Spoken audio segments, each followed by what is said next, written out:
I'm Father Ed Steiner. I'm pastor and rector of the Cathedral of the Incarnation. Like a lot of people, I'm just used to those LEDs that came on the market that are just bright white, and they wash out color. And that was my initial concern about switching to LEDs, that all we were going to get is bright white. Father Steiner's background, besides being a priest in a Catholic church, is a theater lighting. So for him, it was really important that we actually hit the right light and illumination and effect of that light in terms of design. During the restoration project, there was a lot of gold trim and a pastel color palette that was used. We didn't want to use light that was super white or heading towards the blue spectrum, because then that would just bleach out all the work. So we chose 3000 Kelvin for the downlights, which is a nice subtle warm light, then 2700 for the uplights. So that way it would hit the gold trim and accent components in the ceiling and really highlight and make the gold pop. Hi, I'm Gilberto Salgado. I'm the facility manager here at the Cathedral of Incarnation in Nashville.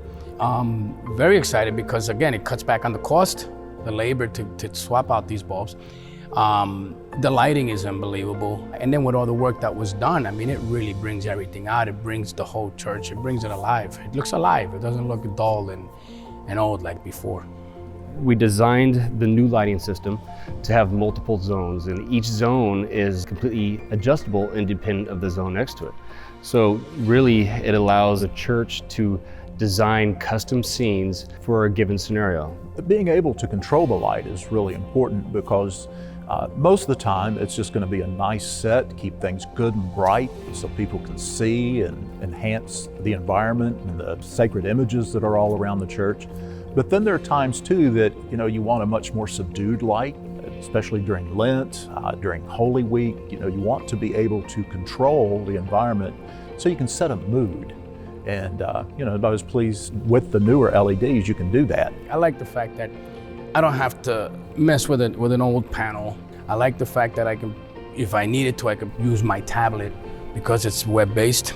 Yeah, you can do it from any mobile device. We've actually installed remote buttons. So once they customize the settings, it's as simple as walking back into the robe room and hitting a button that's numbered to the appropriate desired setting.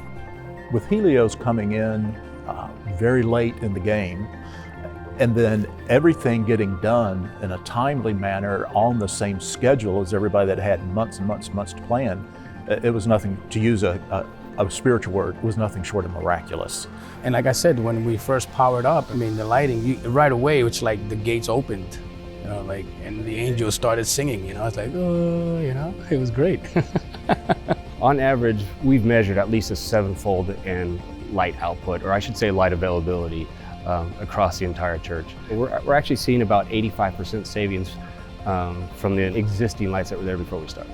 The number one thing that our parishioners tell us, were telling us, and still are telling us after all the new lighting was installed, they just can't believe how bright it is in the church, and they really never understood how dark it was, and they just like coming here. I mean, just the brighter church, also it feels like it's even cleaner, so parishioners couldn't be happier. And you have happy parishioners, you have a happy pastor.